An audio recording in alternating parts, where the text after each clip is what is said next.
All right, good evening, everyone. I will call the meeting to order. Brenda, if you would take roll for us. Absolutely. Board member or Chair Moore. Here. Vice Chair Habernick. Here. Member Bereski. Here. Member Roth. I'm here. Member Olson. Here. Member Anderson. Here. And member Wink, Mercier, and Ridley are not present. All right, thank you. Next order of business is just approval of the minutes of the September 14th meeting. Can I get a motion? So moved. Second then. A second? Okay, thank you. Any discussion? All right, all in favor? Aye. Aye. Aye. Aye. Opposed? All right, knock that one off the list. Brenda, do we have anyone as part of the public forum tonight? No public forum tonight. All right, very good.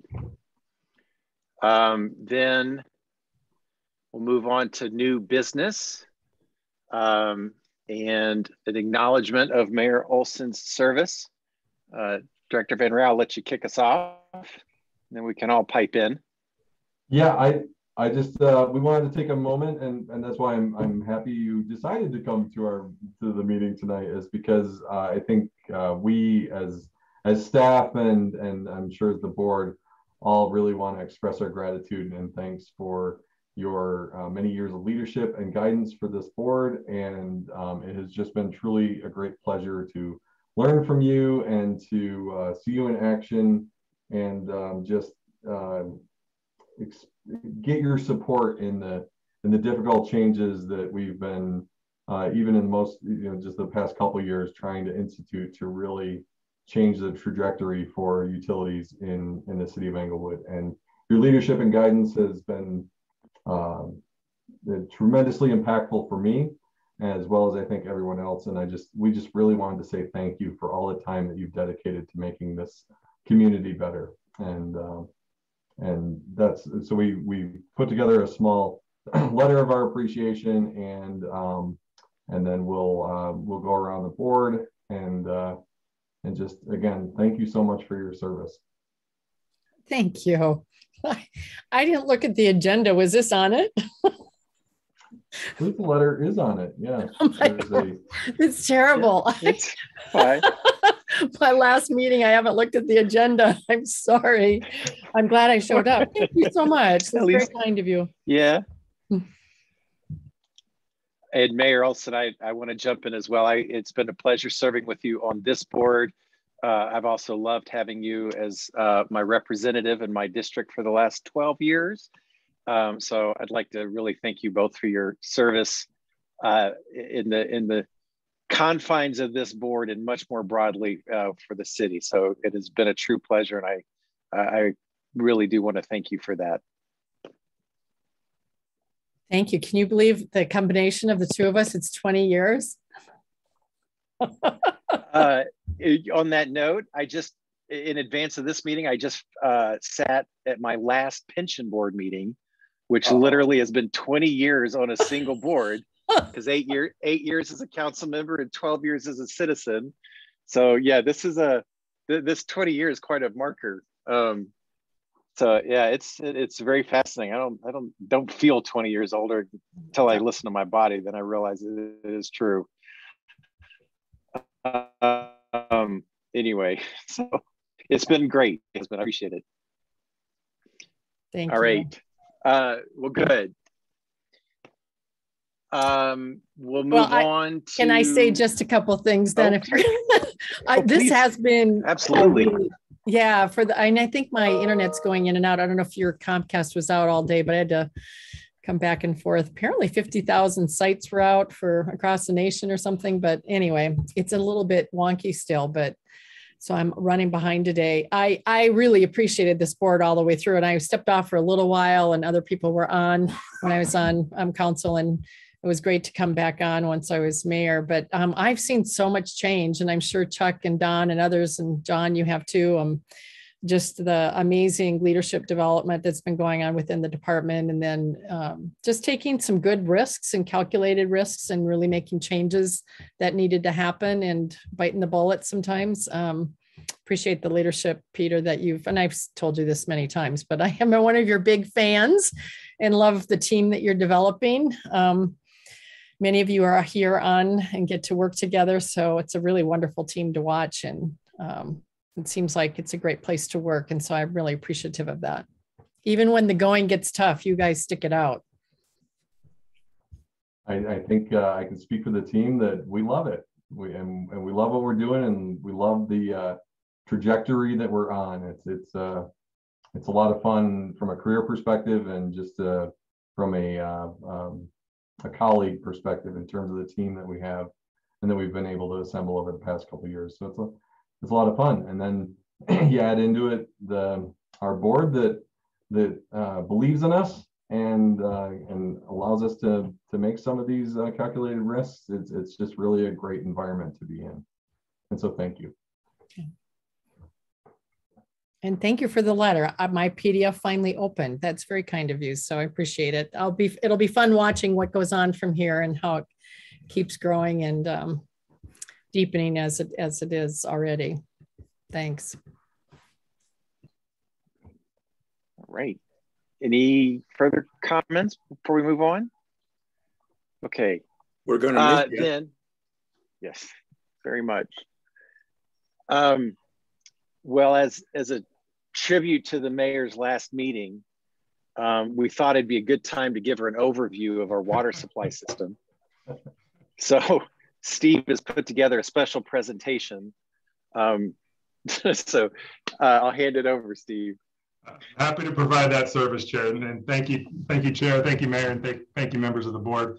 This is an information item covering our water supply system, starting at its source down through treatment and distribution to our customers. I'm going to jump right over the first slide that's in your packet, because you'll see what happens when an engineer tries to make a fancy graphic figure, and you'll see what happens when a professional actually makes a figure. So I'm going to talk off the figure that Peter presented to the mayor and council last night in going over our system. I'm going to start up in the mountains up at Meadow Creek Reservoir. And so Meadow Creek Reservoir is a reservoir that the city owns. We also own about 10 miles of downstream piping from that. The interesting thing about that reservoir is it's not hydraulically connected to our system. We actually receive the water at Chatfield through a trade with Denver Water. Denver Water does perform all of the O&M.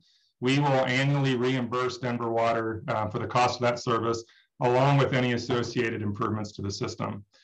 We, in turn, will then be reimbursed by Climax Mine, who is also a water user of this system that receives that water through a trade. So we'll pay Denver Water for the annual, and then Climax pays us a portion back. This system is located up near Winter Park. If you're familiar with that area, if you go past Winter Park, beyond Fraser to Tabernash, there's a 7 or 8 mile dirt road that'll head up to Meadow Creek. Moving south, we have the Boreas Pass dish. This actually is a direct hydraulic connection to our system. That's located up near Breckenridge. And what that does, it's a trans-mountain diversion where it'll actually bring water from the west slope, water that would otherwise flow into the Pacific, and bring it over to the Atlantic side and bring it over into the South Platte River Basin. Moving down here locally, our system really starts here at Chatfield. The city does not have any ownership stake in Chatfield, nor do we have any storage, but it is basically the starting point for City Ditch and the continuation of the South Platte River. We have 2 means of raw water supply that we treat at the Island Treatment Plant. One is the Union Avenue Pump Station that pumps water off of the South Platte River. And one is City Ditch, which gravity feeds directly to the Allen Water Treatment Plant. We also have the Mcclellan Reservoir. That is a backup storage for the city. We can pump water up to the reservoir from City Ditch through the Mcclellan Pump Station. Again, we use it for backup storage. It's one of the primary, or is a primary source of water for Centennial Water and Sanitation District. No affiliation or association with the city. They actually serve the Highlands Ranch community. It's a very important infrastructure for them. From the treatment plant, we pump out into our distribution systems. We have pumping facilities located at the treatment plant that can pump to one of three. They can either pump directly to the distribution system, or they can pump to one of 3 storage tanks. We also have a couple booster stations with the purpose of boosting pressure into the very far northeastern fringes of our service area. Hey, Steve, can I ask a question? Yeah, absolutely. On the Pass and Meadow Creek Reservoir. Yeah, on the Boreas Pass and Meadow Creek Reservoirs, are those things that, just a brief history of it, when did we acquire those? Did the city build those? Obviously, we must have gone into Meadow Creek knowing Denver would be willing to swap with us or something like that. But I'm just curious if you guys have just like a short history of how those two things came about. I actually don't know the vintage of the reservoir. I believe it was originally Englewood construction, and then the agreement dates back to about that time that set all the terms and conditions. But I'm happy to report back. I'm not sure if anyone else, if Angela or Peter, do you happen to know the history of that? I do not. I actually do not have the history on that, but it's a good question that we'll go back and figure out when we bought Aureus Pass and when we bought or constructed Meadow Creek and how that all came about. I think it's really a question for our water law attorneys and water rights engineer. They'll probably have the complete history and background on it. So we'll report back with that. Yeah, I just think it'd be kind of curious because certainly the average citizen's not going to realize we're holding those 2 assets. And it's just kind of interesting to know how that came about. And again, the one that I find most fascinating is the Meadow Creek one, where obviously we went into it knowing we couldn't get our hands on that water directly. But it must have been an interesting time. And I'm guessing I assume it was back in the 50s, or do you have indication that it was even later than that? I think that's probably a good assumption that it was around that time frame. But like we'll get the actual exact dates on all those and get more of a history for you. Additionally, I would say that if you've never been to Meadow Creek Reservoir, go up and check it out. It's really nice. It's got a nice little picnic area, and it's a really nice place to just relax. This is our screens that you've been our backgrounds for all of our title pages is Meadow Creek Reservoir. Very cool. Thank you. Yeah, you're very welcome. So as far as geographic proximity, again, the Meadow Creek Reservoir up around Winter Park and Boreas Pass, actually in between Como off 285 and Breckenridge. What I just wanted to highlight here was, again, that the Meadow Creek, as indicated by that dashed line, is a trade. So we're not actually receiving water from that. We trade it and then are able to take that water at Chatfield. And again, the Boreas Pass is a natural diversion into the South Platte Basin. So taking a closer look at Boreas Pass, again, this is a trans-mountain diversion. So the Continental Divide actually runs right through here. And so we are collecting water that basically accumulates in snowmelt in this area. And then as it's melting and runs off, we connect it into this system of actually like a catch basin along with piping and open channel reaches that bring the water. So we're up above the Continental Divide here. So this is entirely a gravity flow system to a measuring flume that is right here. And then we're on the other side of the Continental Divide now, where we have a piping system that will discharge that water into Upper Tarryall Creek, where it eventually flows into the South Platte Basin. Another beautiful area, if you've ever made that drive or have some extra time to get to Breckenridge, taking the pass up and over Boreas Pass is really beautiful. There's also an overnight hut sitting up at the pass. How far is the diversion? It is. I mean, just in terms of the Yeah, it's just about a mile. Okay. And so actually from this picture, the snowmelt we're collecting is actually up here in this area. And then the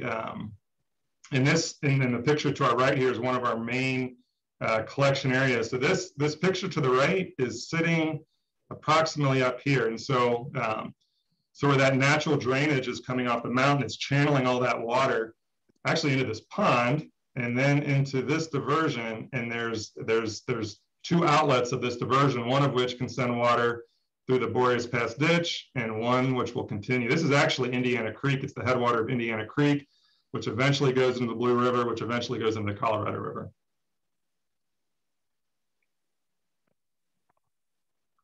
It's kind of fascinating. I mean, that means the reservoir is at very high altitude.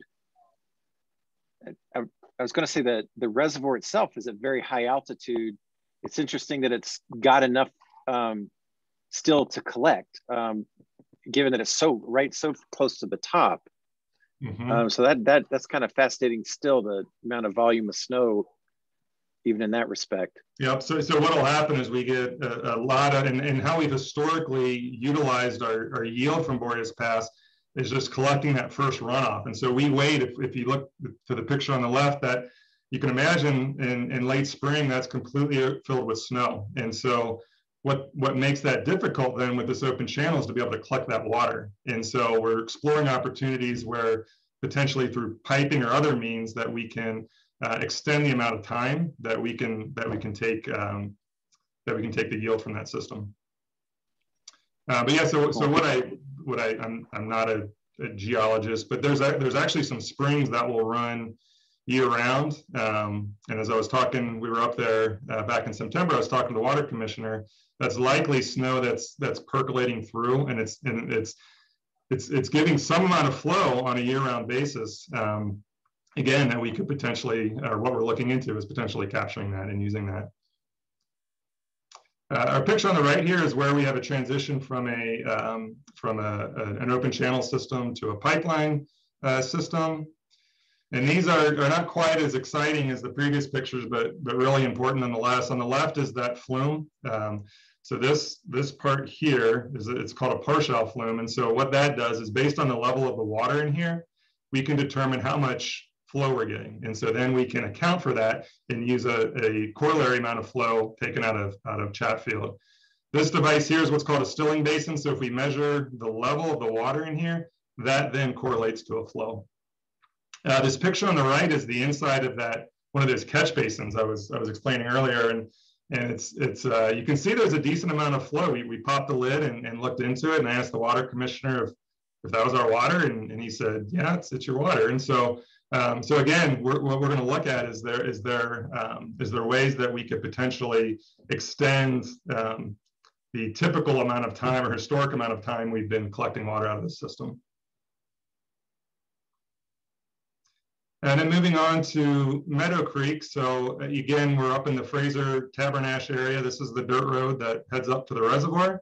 The reservoir itself sits up here. There's a portion of the natural Meadow Creek that runs, and then we have a diversion in our 10-mile pipeline here. So again, we own this pipeline, we own the reservoir, and we're paying Denver Water to perform the maintenance of it. And just a few pictures of Meadow Creek. So this is the reservoir itself. This is just downstream of the control structure that's controlling the flow out of the reservoir. So this would be the start of Meadow Creek. This is looking in the opposite direction now. This is that control structure. These are the valves that are in that control structure. By throttling those valves, we can control how much water is coming out of this system and into Meadow Creek.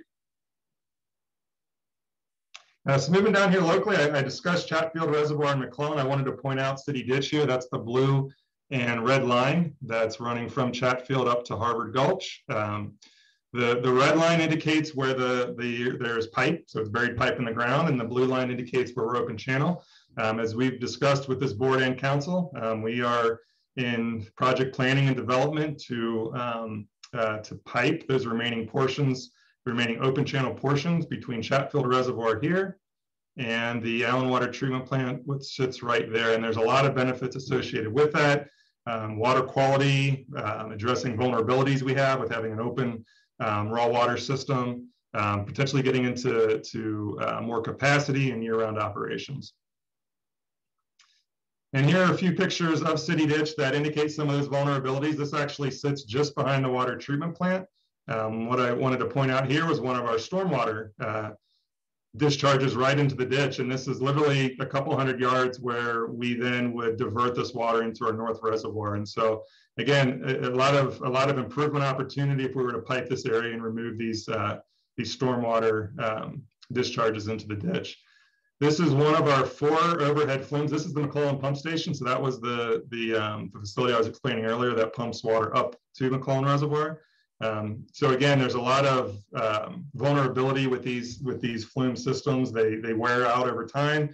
In this area, there's actually a really large development that's in the planning phases. So we could potentially have homes nearby, and this is just right for children climbing on it or trying to take a tube down the channel. So I think it's really important for a lot of reasons to be able to remove these vulnerabilities.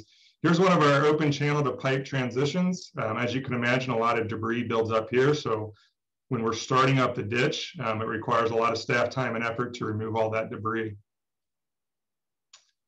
And finally, here's our Mcclellan Reservoir. So this is obviously looking west. This is the pipeline that connects Mcclellan Reservoir up, connects Mcclellan Pump Station up to the reservoir. So we pump it uphill to the reservoir. It's a bi-directional pipeline, so then we can gravity flow back out of the reservoir through this pipeline back in the city ditch. And this is where we are also able to discharge back in the South Platte River. Sometimes we have to augment or return flows back into the river. And this is the area where we do that. We'll eventually meander back to the Platte. And that concludes my presentation, Sharon. I'm happy to take any questions from you or the board. Thanks, Steve. Any questions? I used to work with the Henderson mine, and they always told me they got their water from Englewood, and I said, I found that hard to believe, but now I understand. Thank you. You're welcome. I would be interested in the history. I bet Jim Woodward knows it because I think he keeps track of those things quite a bit. But I would be curious as to how that happened and when and who the players were, why they made that. But it's a great one for Englewood. I do have a question on one of the slides back showing the just the very top there with the beautiful slide. What are we able to measure any of the climate change sort of changes going up there? Are we seeing anything that's identifiable, or is it too limited? I think anecdotally, we're getting feedback that the snowpack starts later and it runs off a little bit earlier, but I'm not aware of any concrete evidence that we have that's actually proving that. I think it's one of the things. I think it's something that's been observed, but as far as actually quantifying that, I'm not aware of anything that's been done so far. I think one of the things that is also being looked at is, as you look at Meadow Creek Reservoir, is wildfire risk and how that could potentially impact the reservoir itself. And so as we met with Denver Water last year, we talked about that, and that was one of the things that from a vulnerability standpoint, which is largely tied to climate change in a lot of respects, that's one thing that is being focused on because of the fact that you've got a lot of beetle killing. You've got the potential for a wildfire that is right upstream in the watershed tributary to Meadow Creek. I was wondering if anybody did any core samples up there to see what the moisture levels are. I have a good friend that does that kind of stuff all day, all the time, the geography department at DU, but I don't know if that would help or not, but he's always going up doing core samples around Mount Evans in that area. Just yeah, not something that we've, other than those couple anecdotal things, it's something that as we look to complete a water supply master plan or water resources master plan, one of the scenarios that we're looking at is a climate change scenario and how that could affect our yields, which could then affect the amount of water that we have a firm yield on and the corresponding impacts to our citizens into the future. Thanks.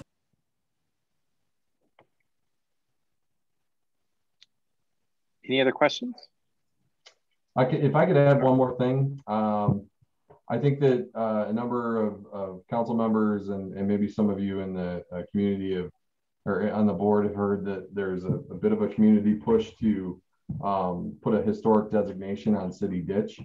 And that creates a challenge for us as we try to pipe the rest of it. And Steve, can you go back to that slide that shows City Ditch? So City Ditch has been piped over the years, and to the point where a lot of it is actually most of it between Chatfield and Allen Plant is piped, but the open channel sections is what restricts us from being able to run the ditch year round, pull water of higher source water quality from Chatfield, as opposed to low flow at Union Ave pump station when it's just more concentrated with contaminants. And then the vulnerability of potential contamination is another issue. But you can see there that there's a significant part of it that's already piped. And I think really this comes down to a question of progress for a water system versus the historic value of an open ditch that is very, very old. And so I just want to alert the board. I know the council members have been alerted to this, that there is an increased push to designate this as a historic, especially within the reaches associated with Littleton. A lot of this is being pushed by people in Littleton. And so back in 2012, there was an agreement there was an IGA between Littleton and Englewood that acknowledged cooperation on a bike path along the City Ditch alignment. But within there was an agreement on behalf of both cities that the primary purpose of City Ditch is for water supply for the city of Englewood, and that the city of Englewood would vehemently oppose any historic designation of the ditch in the future. And so I think we're somewhat at that crossroads, because we believe that one of the solutions to our taste, odor, and hardness is to improve the consistency of the source water quality by pulling it from Chatfield as opposed to Union Ave. So this is probably going to result in some form of conflict. Not sure exactly how that conflict's going to play out yet. I just want people to be aware that if you start to hear of historic designation of City Ditch, it is contrary to the two cities' agreements from 2012 and our current plan to pipe it to firm up and create a more resilient water supply system for the city of Englewood. Peter, how would such a thing play out? Who would be making that ultimate decision? Well, good question. We're not exactly sure yet. Okay. Because City Ditch was one of the projects that was in the package of projects for WIFIA, there is a federal environmental clearance process, which includes a NEPA process. We think that that's what's triggered some of the notice that's gotten more recent interest from the historic preservation societies, both in Littleton and Englewood, on this issue. And so it's a part of this type of project utilizing federal dollars, and how that plays out through EPA's process versus the application for historic designation and the participation of the two cities in opposing that, because this is a question of water supply resiliency versus the protection of a historic ditch. We will also add that when you get downstream of the Allen plant, right now we don't see a reason to pipe those sections, and so you can see there are still some sections of City Ditch that are open channel downstream of the Allen plant. So right now we wouldn't anticipate any need to pipe that, which would protect that historic nature of remaining elements of the ditch to ensure that it's not completely lost to history. Thank you. Yeah, appreciate the heads up. Peter, does a historic designation come with the right of protecting it as it is? Because some historic designations by the state are just simply recognition, but this one definitely would give some rights of people to keep us from. I think I don't know I don't know exactly. Maybe Caitlin can chime in on this if she's got any familiarity with historic designation. What I will say is I think our sense is that there's an interest in protecting the open channel nature of the ditch that flows behind a number of homes along in the city of Littleton, because it's I don't know this for a fact, but as just a matter of reality, it's nicer to have an open channel ditch that flows water behind your house as opposed to a pipe with just a trail. Yeah, I remember when we made that decision and adamantly put in there that this was not to be changed. So I don't know. I can imagine those citizens trying to do something, but I think if Englewood citizens realize the impact it could have to actually channel it in a better way, and it would actually impact taste, that would be huge. Yeah, that's our goal. Is we think it'll create a more consistent, reliable, higher quality source water that we can run year round. Because right now, once we shut the ditch off on November 1st, and so then it stays off until April 1st, and because we can't run it in the winter anyways, because you'll get ice dams and things like that. But if it's piped, we can utilize our water rights portfolio to pull the water at Chatfield and just run it year round from there, which then makes Union Avenue more of a backup. And so Union Ave in the summer, especially, and the low flow elements of the winter, it's just the Platte, 6 or 7 miles downstream of Chatfield has a whole lot of urbanization impact that impacts the source water quality. And so this is just a step in the set of steps that we're trying to take to address taste, odor, and hardness holistically. Peter, you mentioned quality for sure, but isn't it also a safety issue just in terms of making sure nothing is added to the system? Absolutely, and that's one of the main points, is that whether it's accidental contamination or intentional contamination, right now this is all free flowing and without much control over it. By piping it, you maintain control from the point of Chatfield all the way to the point of the Allen plant. You don't have to worry about some kind of external influence that could potentially damage that water quality. Yeah, well, some of us remember that Christmas Eve. When was that?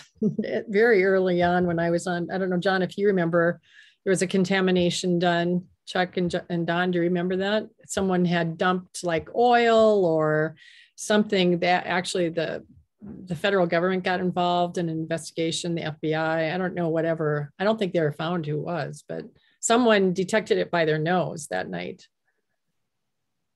It was Christmas Eve, and everybody had to go in and figure this thing out, because it sounded like it was bad news for our drinking water.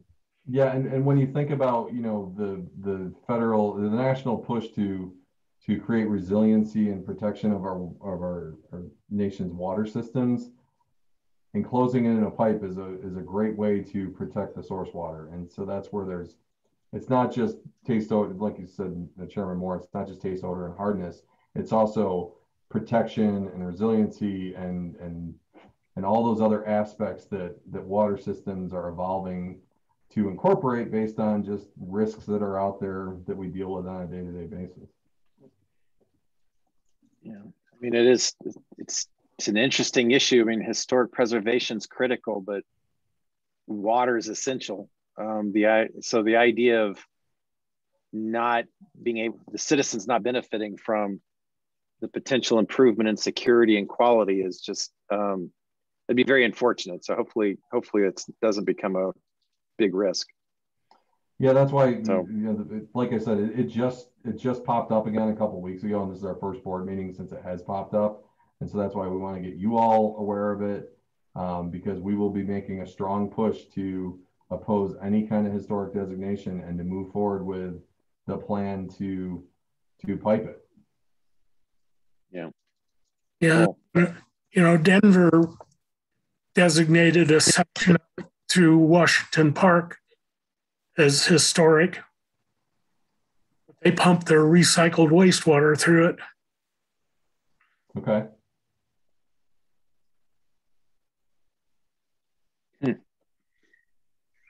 Chair, I think Angela Goodman has her hand up. Well, Angela, the floor is yours. Thanks. I just wanted to reiterate when we're talking about piping the city ditch, the safety factor is also for the property owners that live along the ditch, just with the potential for overflow and for just, you know, their own friends, family, whatever, getting into the ditch, because we have ditch riders that patrol the ditch every day whenever it's online. And that's a definite thing that they have to contend with, making sure that there's not blockages or anything. So it's for the safety of, you know, our drinking water, and also I think it'd be inherently safer for the people who live alongside of it. That's a great point as well. Okay. Well, thanks for letting me add that last little bit to Steve's presentation. I think it's an important new issue that's gaining traction recently that we're working on. Very good. Well, let's just go ahead and continue with staff's choice.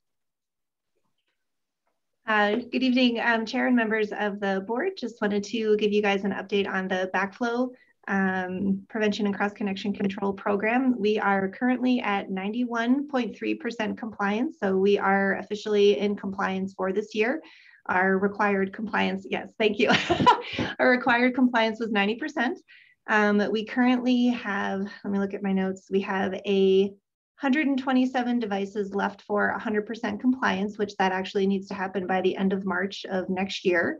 And that actually includes 78 customers left for the 100% compliance. And that is just for the Backflow devices. The other piece of this puzzle is the actual cross-connection control. And those are surveys that are performed either by the business owners or by the city.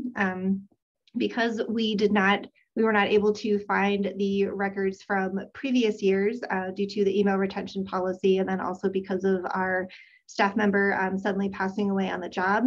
We actually are redoing all of the surveys that we don't have records for to just make sure that we are in compliance, and everyone has the proof that they need to show the state that. So that is our focus for next year. We received an extension from CDPHE, which allows us to gather all that information by the end of 2022.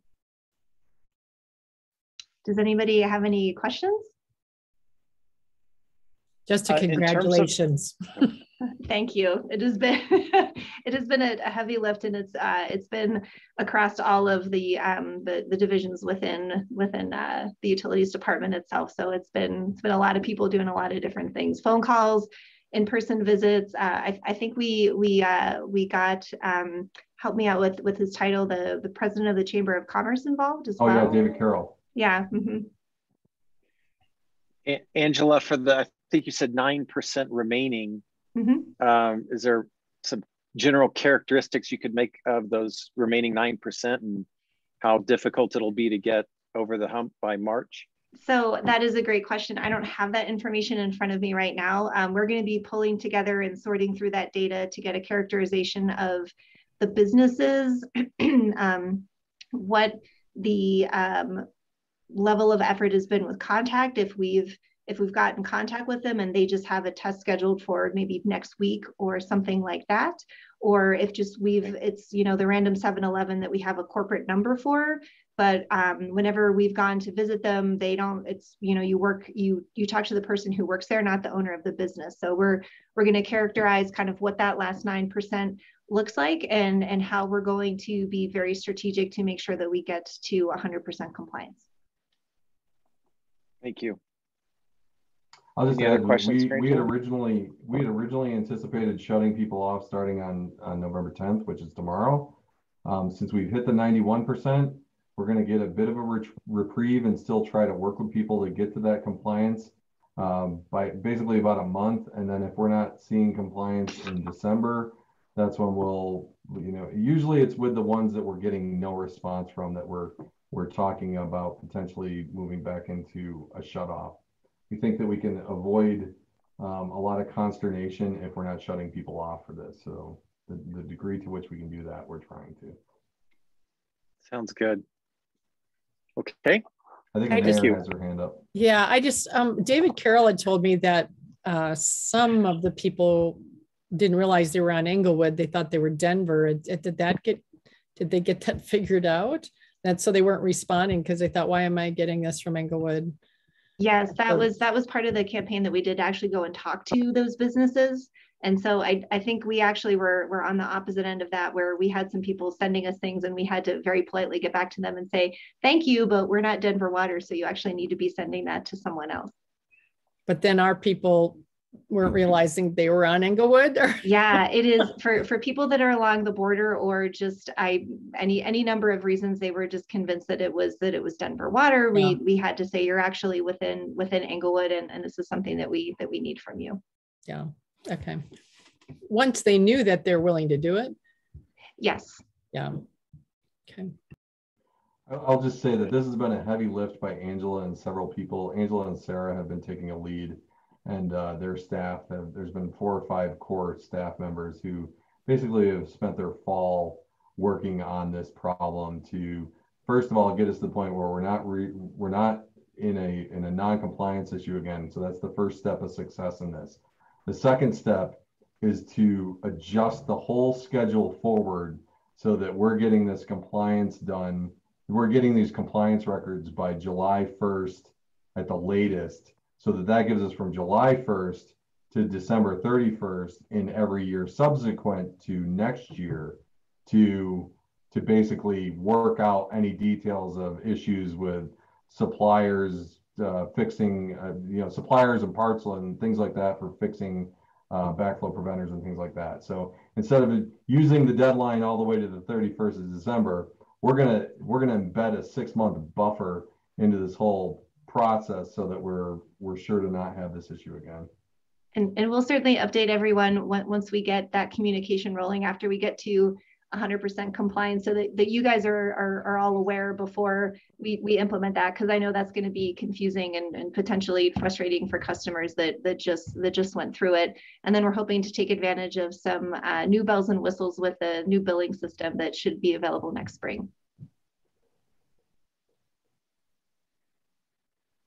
Good. If no one has any further comments or questions, the next item of business is the shutdown of city ditch operations, which we already discussed that. We shut the ditch off on November 1st. We're in the process of letting the ditch dry out for a bit. It takes longer than you would think to have all of that water kind of flow out of the city ditch, and then for it to dry out in order to do some maintenance improvements projects. And then once we perform all of those projects, we may actually utilize the ditch for some of that higher quality water that we're able to get in order to treat it to help with taste and odor. And the intent's then to bring the irrigation users back on April 1st. So I'll add one other thing on this one that's a potential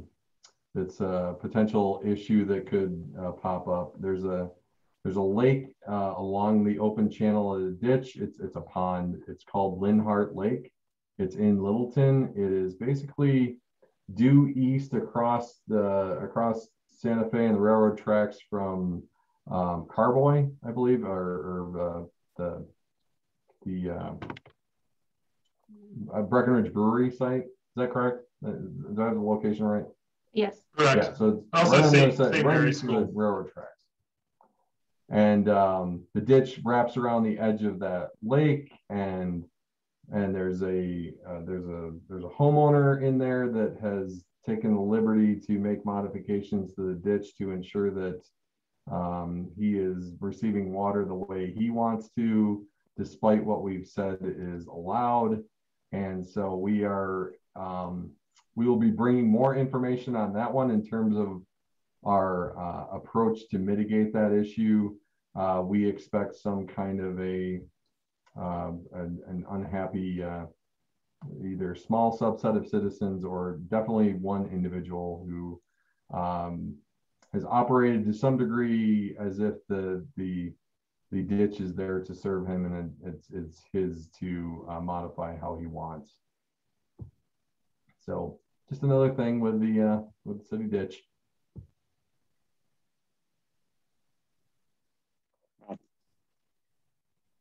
Okay. I think I have one last issue on the agenda. Yeah, so the last thing I wanted to talk about was South Englewood Sanitation District.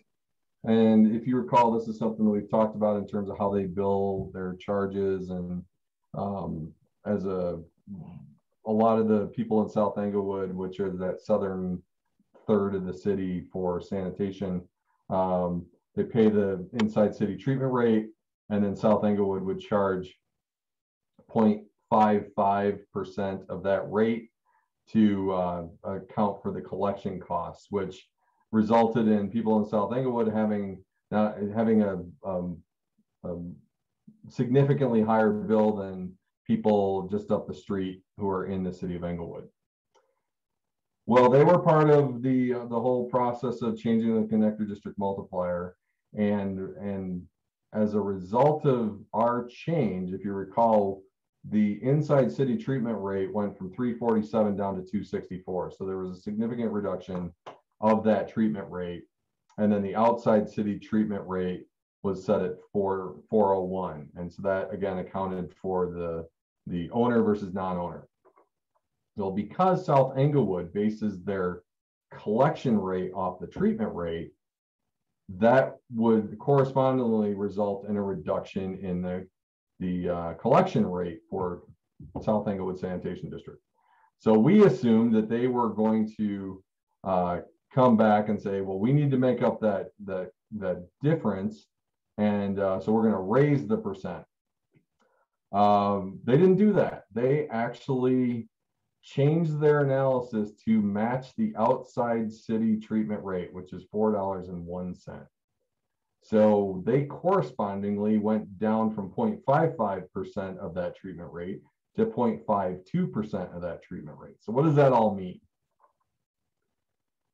For a South Englewood Sanitation District homeowner, currently the total cost of treatment and collections is $5.37 per month. When you take the minimum charge of 6,000 gallons, you basically multiply that by 6. It ends up being $32.22 a month for sanitary sewer service. Well, because of the way they modified their calculation, the total treatment rate is $2.64 plus $1.37, which equals $4.01 per thousand for treatment and collection, which equates to $24.06. So South Englewood Sanitation District homeowners and residents, and full disclosure, I live in that district, I'm one of these people. The monthly bill for them is now going to go down by $8.16 a month, which essentially their annual sewer bill will go down about $98 a year. And so we were surprised by that result, but I will say pleasantly surprised, because it comes more into line with what an inside, it's more similar to what an inside city customer in Englewood is charged for treatment and collection. It's much closer. And so the issue that was out there where those customers were being charged so much more seems to have largely, it's not that it's evaporated, but it's a lot closer than it used to be, and based on this set of calculations, and frankly results in a really, what I think is a great success for people who live in that part of the city, because I think now they're paying a rate that is similar to what a person down the street would be paying, within a couple dollars a month. And that's so it's just it's an ancillary effect of the whole process that we went through over the last year to change this outside city multiplier approach to an outside city versus inside city rate, and the corresponding effect to the outside district. So it's really good news for our customers.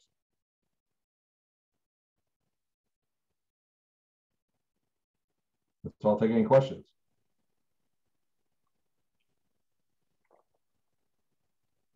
All right. Okay. Sounds like you did a good enough job. No questions. Is there anything the board, anything a board member would like to raise? Right. Well, then we have reached the end of the agenda and on time this week. And